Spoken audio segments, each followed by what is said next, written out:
I don't know if you all know, but we're doing a special session for one of the pillars of this particular movement.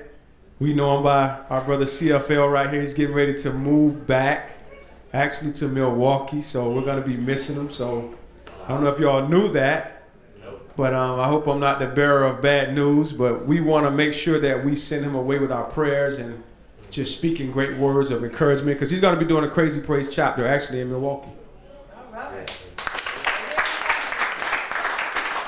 So, of course, it gets very cold, so I won't come up until summertime, but I'll come up there and check it out. So I'm looking forward to when he gets ready to perform, which is not now. But I just want you all to know that this is more than just entertainment. It's about a one God movement. And you'll hear that name again. It's a one God movement that's happening, that's sweeping, not just throughout the nation of the United States, but all throughout the world. And anytime we come into situations where you start seeing things come against you, understand that it's something trying to get your attention. I don't know who told you, or if anyone told you, you don't get to do what other people do and get away with it. Did you know that? Your life, just look over your life, and I'm sure it'll bear witness to that. How many of you know you should have had certain things happen, and for some reason, it always seems like God says, no, I'm going to push you back this way. How many of us could have been doing something somewhere else? You know, we probably thought we were, and God said, no, I'm going to just hold you back and push you this way. It is in times like those and like these when we must go back to the drawing board. I call it the recession. Did you hear that? A recession means nothing more than going back to the beginning to see what it is that God's trying to get our attention for. We are, without a doubt, a blessed people. And we are, without a doubt, a blessed people who are in a troubled time. When you get up here tonight, you're representing the innermost depths of someone out there in the audience, whoever you're connecting with, by your song, your praise, or your form of worship. And you never know how you're blessing that person.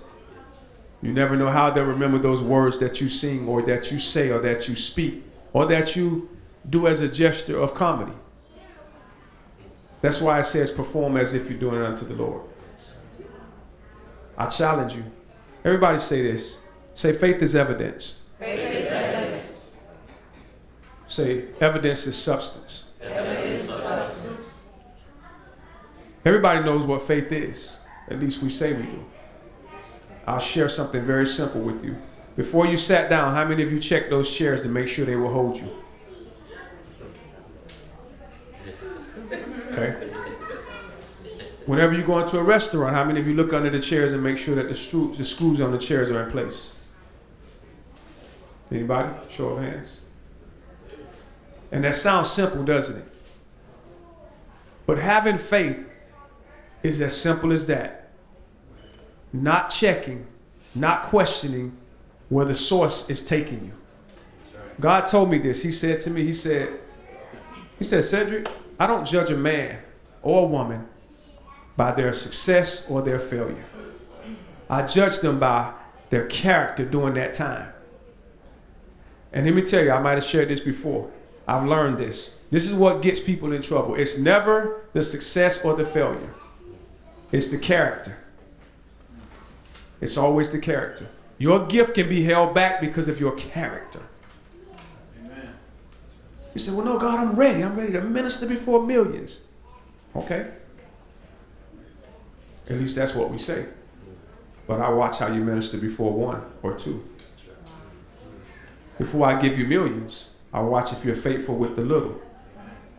This is a principle. And it never changes for any of us.